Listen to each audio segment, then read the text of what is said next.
পিছিয়ে থেকে জয়, Real Madrid লা লিগার শীর্ষে ফিরল এমবাপ্পের জাদুতে। ভিয়ারিয়ালকে ২-১ গোলে হারিয়ে বার্সেলোনাকে টপকালো তারা। কিভাবে বাঁচালেন কোর্তোয়া? ম্যাচ শুরুতেই বিপদ। ৭ মিনিটে ভিয়ারিয়ালের গোল, কিন্তু ১৭ মিনিটে এমবাপ্পের পাশে ব্রাহিম দিয়াজের শট, রিবাউন্ডে ফ্রান্সের সুপারস্টারের সমতা। ৬ মিনিট পরই লুকাসের কাট ব্যাকে এমবাপ্পের জোড়া গোল।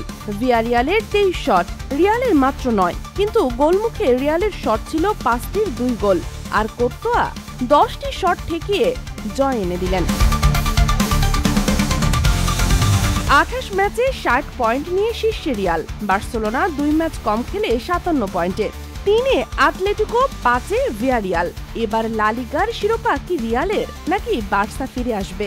এমবাপ্পের এই ফর্ম কি চ্যাম্পিয়ন্স লিগের রিয়ালের ট্রফি নিশ্চিত করবে, নাকি বার্সেলোনা আবারও ধরাছোঁয়ার বাইরে? Sheikh Masuma, daily our Bangladesh.